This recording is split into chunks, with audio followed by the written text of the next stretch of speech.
Alright, let's talk about it.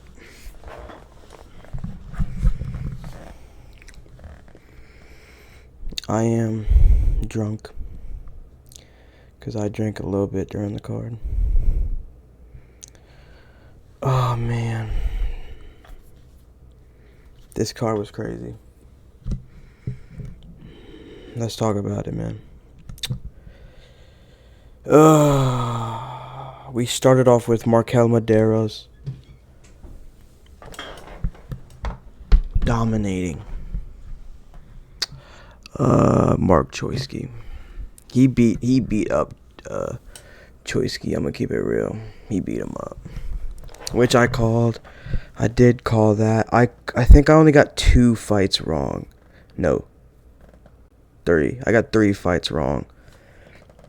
So I got 10 fights correct. I believe there was 13.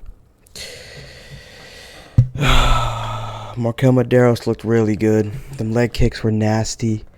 Mark Choisky didn't know how to deal with them. The grappling was there. For a little bit. He had some good back takes. He scored 2 takedowns out of 11 attempts. That isn't good though. Not good percent. Less than 100 total strikes, whereas Medeiros landed 115. That's kind of incredible. It was a really good performance. But this was an easy pick though. Never in a million years would I go with Mark Choisky over Markel Medeiros. And then Quillen Sakhild versus Yanel Ashmuz. Quillen Sakhild looked good, bro. He looked next level. He looked rank worthy. The grappling was beautiful. First 2 rounds were dominant. The grappling was beautiful. He had some good takedowns, some good back takes too. But man, Yanel Ashmuz is tough. He is very strong and athletic. He won the 3rd round. Quillen Sakhild slowed down a lot in round 3. A lot. And he was starting to get pieced up. Yanel Ashmuz was landing some real hard shots. But the first 2 rounds were easy to score for Sakhild. Tough break for Yanel Ashmuz, but at least looked real good in round 3. Jekka Sergey versus Ju Yusang. What was his name? Yu Sang, yeah. Okay. I called this one to a T. I said in my prediction video that Jekka is terrible. He's got nothing at all in his game. Nothing at all. Put this up a little bit. He sucks, dude. He's not good. He's not good at all. And I said that Ju Sang Yu, whatever his name is very good. And the thing about this fight I liked is in my prediction video, I talked about how good the counter ability and I talked about how good the countering ability of Ju Sang is, and his distance management is amazing. And I said that in the prediction video, and this fight was just everything I predicted all in one fight. A quick, easy first round KO where he had great distance management. The distance was perfect. And then the counter shot that KO'd him was beautiful too. It was the KO of the card. No doubt about it. He should get a performance bonus for that. It was the best performance on the card. I don't even think he took a single shot. 28 seconds. Man. Beautiful. Beautiful stuff from Ju Sang. Beautiful stuff, man. I was so happy to see that for him. He looks like he's going to be a real exciting prospect here in the featherweight division. We move on to Ariane Lipski versus Wayne Kong. 6-pound weight miss for Ariane Lipski, or whatever her name is now. De Silva. Crazy weight miss. Goes in there and just gets beat up. I mean, I gave Wong every round, all three. I wasn't there for the entire fight though. She did get a knockdown. Wayne Kong got a knockdown. It was beautiful. I like Wayne Kong. I hope to see her go further up in the division. She's fun. She's really fun, and she's really good. So, yeah, I'd like to see her fight some higher ranked competition after that one. And Ariana Lipsky, you know, how did you miss weight but Kayla Harrison made it? We'll get to Kayla Harrison in a minute. I also got Andreas Gustafsson beating Kaylin Williams, right? Another one that I predicted really well. I said in my prediction video that Andreas Gustafsson loves the clinch, dude. This fight was another clinch fest for Andreas Gustafsson. To be fair, he did put a beating on Chaos Williams. He did put a beating on him. Was I calling him Kalen before? When I first started talking about it? I don't know why I did that. It's because I read it off my phone. Chaos Williams. Man. I knew he wasn't going to win. I don't think Chaos is that good. He's had some sleeper performances. Like he had a good fight with Randy Brown, who I actually rate pretty highly. But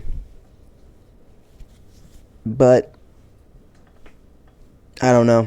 Chaos Williams just hasn't been that impressive since, and I really liked the game of Andreas Gustafsson. I think he's really good. Can I just say the style of Andreas Gustafsson, man, that's a nightmare to fight, dude. So frustrating. I could see how a lot of fighters could get real frustrated fighting him, because that style, that clinching, the pocket boxing, that fight style, man, is real frustrating. I'm kind of curious to see how the next guy handles it. But yeah, he's a motherfucker to fight. He's gonna be a motherfucker to fight. I'm excited for it though. Sergey Spivak versus Waldo Cortez Acosta. I got this one right as well. I knew that Waldo Cortez Acosta was the inferior grappler, but I thought he was good enough to not get finished and to get back up to his feet. I knew he'd be the better striker here. I don't believe in the striking of Sergey Spivak. It was the ground game that I was worried about, but I knew that Waldo Cortez Acosta was just going to get up and put the hands on him, which he did. He did do. I forgot. Was it 2-1? I believe it was 2-1. Sergey slowed down too. He slowed down, got kind of tired, gassed out a little bit. It happens, right? These are heavyweights, so I didn't really expect too much. Moving on to my first L of the card. Now, if you guys watched my prediction video, I had some reasons why I thought Brenton Ribeiro was going to beat Azamat Murzakanov, and I gotta be honest, that hurts me because I really felt like I had a really good underdog here. Watching the tape, I just gotta be honest, I'm not that impressed. I'm not that impressed by Azamat Murzakanov. This did impress me. I'm excluding this fight when I say that he didn't impress me much. He doesn't really have many moments outside of when he's either knocking somebody out or dropping them. He doesn't win the minutes too good, in my opinion. I thought that Justin Jacoby was doing real well, other than the times when he was just getting real cracked. And Alonzo Menifield, that wasn't a good performance at all. I mean, he got a KO, but he was gassing hard, and Alonzo Menifield was landing too. And I don't really know if Alonzo Menifield was that good, but I was surprised here a little bit. I always knew he could win. I was honestly really just fishing for a real good underdog pick that nobody else picked. That I could sit here and say, I picked that underdog. I knew he was winning, but I didn't get it with this one. I'll get one eventually, but not with this one. Azamat Murzakanov, he's good. And he's powerful, man. Could be a real player in this division in 3-rounders. I think you put him up against like a Yuri and Alexander Rakic. I mean, I think these guys school him, especially over 5 rounds. I'd even think a Dominic Reyes would beat Azamat Murzakanov. But we know about that chin of Dominic Reyes, so we'll see. Moving on. Bruno Silva versus Joshua Van. I loved this. I'm a real big Joshua Van believer. I'm going to say this right now. You cannot convince me that Joshua Van is not a future champion of the division. You can't convince me he's not. I mean, I've been on that train since his debut. When he beat what was his name, Zhumazulov or something. I saw that fight. I'm like, I can see this guy. Obviously, the loss. Who did he debut against? Was it Zhumazulov? It might have been. That loss to what's his name? Let me see here real quick.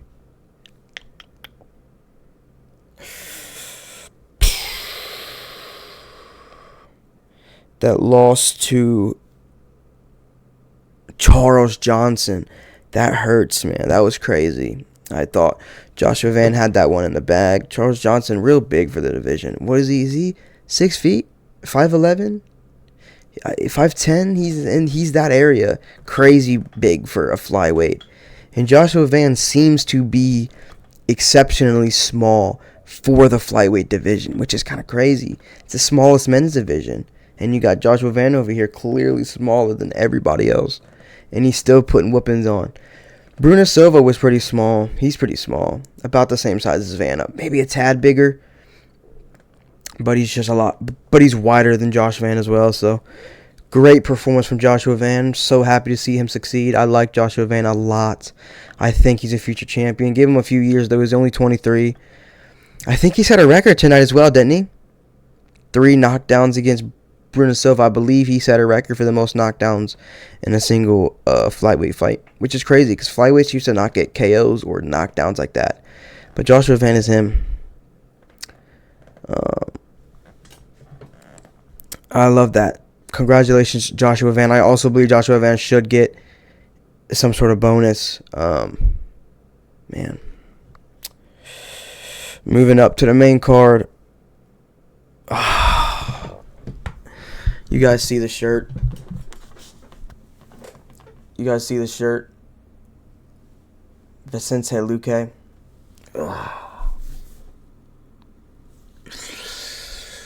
Man, I made a whole short on my channel talking about my underdog of the week being Vicente Luque.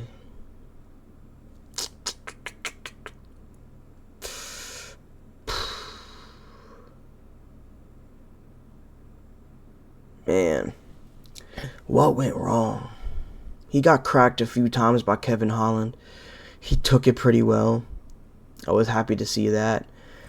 But, oh man, submitted by Kevin Holland. We know Kevin Holland has got good jiu-jitsu. He really is good because he's really good at submitting people because he's really long for the division.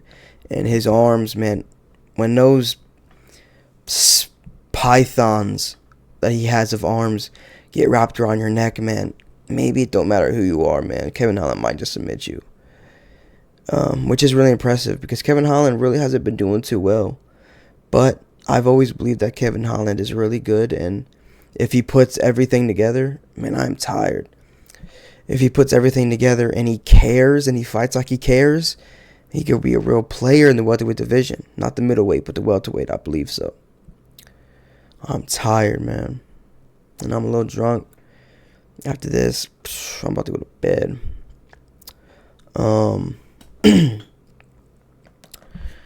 Yeah, sad to see for Luque. Man, I really thought he was the better guy. I really thought he was going to be able to get it done. I was very confident too. Kevin Holland called out Colby Covington. I might pick Colby Covington in that match, to be honest. But we'll see when the fight gets closer if I change my opinion. Vicente Luque, man. What was he number? Was he like number 14 or 15 before this? Man, is Vicente Luque gonna get bumped out of the rankings? Oh, that's sad. That's sad for my boy, man. My favorite welterweight, man. Jeff Neal, man, what did you do? Congratulations, Kevin Holland. I love Kevin Holland. I can't be too mad because Kevin Holland is a top 3 welterweight for me, in my personal liking. And I want to see him do nothing but succeed. So, moving on. Oh my God, hold on.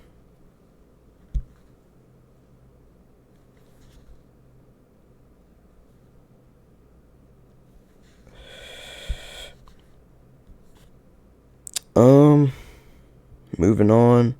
Mario Bautista versus Patchy Mix. Man, Patchy Mix looked awful. He dug himself such a crazy hole. I couldn't post a press conference because the file got messed up.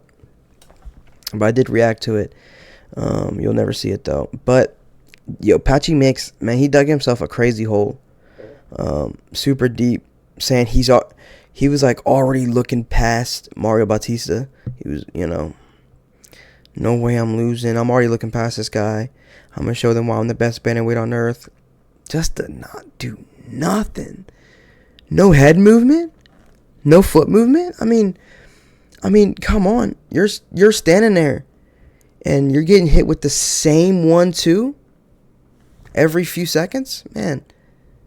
And not even an attempt to adjust? Oh, embarrassing for Patchy Mix. Did he even shoot a single takedown? He may have shot one, but he failed it. Just embarrassing by Patchy Mix. I'm glad I went with Mario Bautista. A few people on Twitter calling me dumb. Which, to be fair, it could have been if Patchy Mix had gone out there and done something. But he literally went in there just to be a punching bag. Crazy. It was so embarrassing. He's like only, 33? Man. Come on. We got to do better than that. In your debut, man, this is for a lot of people, this is their first time seeing you. Because a lot of people don't watch anything other than the UFC. So for a lot of people, this is their first time seeing you. And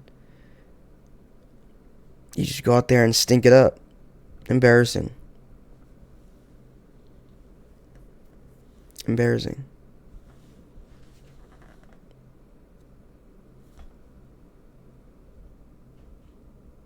Next, Kelvin Gastelum versus Joe Pyfer. Really great first round for Joe Pyfer. 2 knockdowns, putting a beating on him. I thought the fight wasn't going to last long. But the thing about Joe Pyfer is, although he is good, he seems you can easily overload his system with volume. If you're not afraid of the power and you are hell-bent on walking forward and throwing volume, even if they're not meant to KO the guy, you can really just shut down the entire game of Joe Pyfer. There was no reason that the second and third round should have looked like that, especially the third round. Getting tagged over and over and over with that left hand. I thought Pyfer was going to win by submission. He's a really good grappler. Didn't show it tonight. But it is what it is, I guess. Joe Pyfer still won. Did what he needed to do. Kelvin Gastelum, what a chin. His chin is going to enter the Hall of Fame. It's got to. You can knock down Kelvin Gastelum all you want, but you're not finishing him. You just aren't finishing him. Good stuff by Joe Pyfer. I want to see Joe Pyfer versus Bo Nickel next. And Kelvin Gastelum, I don't know, retire. um, Juliana Pena versus Kayla Harrison. This was fun for me. I posted my reaction to this on the channel. No other fights on the card got a reaction from me. Because I only started trying during the Kayla Harrison, Juliana Pena, and then my OBS wasn't working anymore during the main event. I don't know what happened, but it's working now for this recap. Yeah, Kayla Harrison, too big, too strong, too good. I knew that I think that Juliana Pena sucks, and I don't really think she does anything well. I got a lot of crap for that on Twitter, but she did absolutely nothing today. Watching her and Bilal lose back-to-back pay-per-views is beautiful to me. Although I quite like the holes that she digs for herself and the stakes she puts on the line. She talks a lot. Even no matter how I feel about you as a fighter, I always appreciate when fighters do that. When fighters dig themselves holes, when they put something on the line and they're talking. I love that, man. Because it just puts so much more on the line and makes it a lot more fun to watch.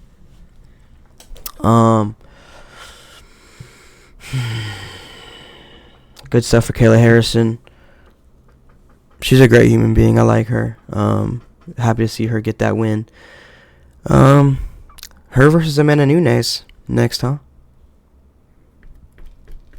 I don't know. I don't know about that one. I'm going to have to tape watch. I'm going to have to do research for that. I would probably go with Amanda Nunes, though. Just because Amanda Nunes is Amanda Nunes, right? She's good. Maybe Kayla Harrison could also just take her down and submit her. But I think Amanda Nunes would definitely present some problems on the feet that Juliana Pena never could have presented. So it's a totally different stylistic matchup. I'm excited to see it. I'm telling you right now, though, I'm probably going to go with Amanda Nunes. It's hard to pick against her. Moving on to the main event. Merab Dvalishvili versus Sean O'Malley.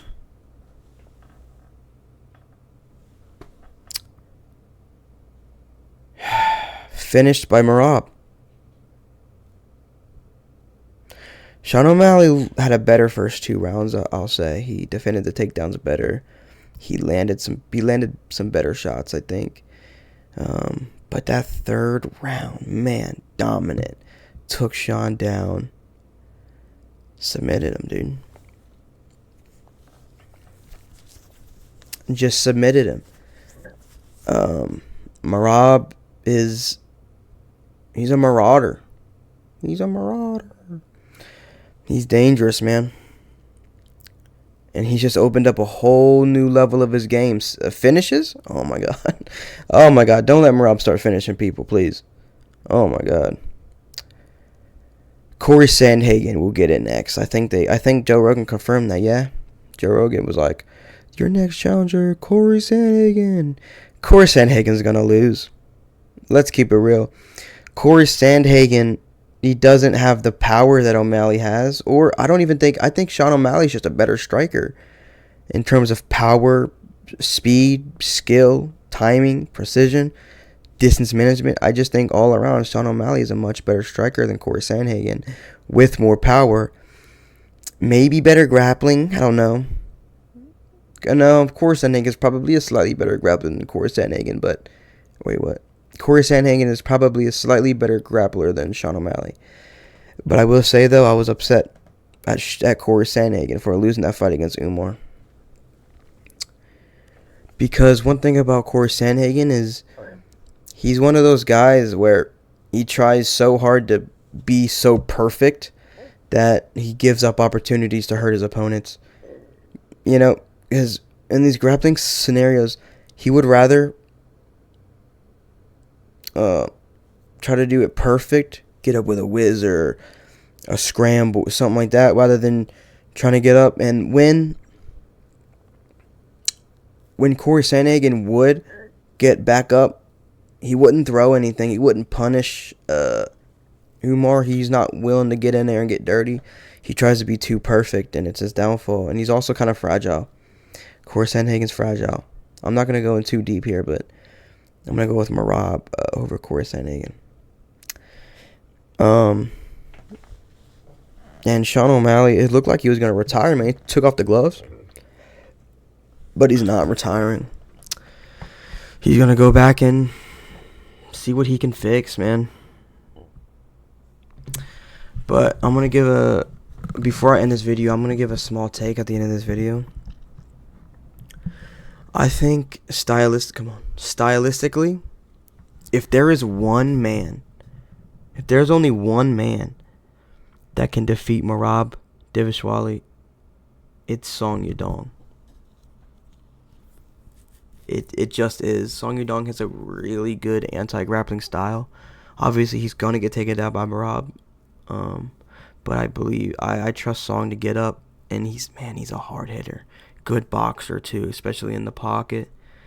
I think he can get Merab. If it's anybody, it's him. Jan's not doing it. Petr Jan's not doing it. Figueiredo, not doing it. Corey Sandhagen is not doing it. You know? Umar is not doing it. We'll see. We'll see what happens in Merab's career. He's good, man. He's good. But I'm telling you guys right now, you guys heard it here. Song Yadong will knock out Merab. But I don't even know if Song will get there. Merab might go up to the featherweight division before that. That's about it. That's the whole card, every fight, my thoughts. So I can get to bed here.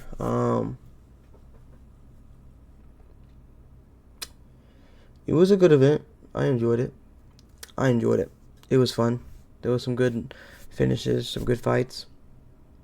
317 though. Next level that card is. But before we get there, my boy Charles Jourdain is competing next weekend. Usman versus Buckley. Charles Jourdain is my number one favorite fighter. I do believe in him, so we'll see how that goes. But I'm gonna end this video here. It is okay. Whatever. My phone is tripping. I'll see you guys in the next video. Might even be getting a little sick. We'll see. All right. I appreciate y'all.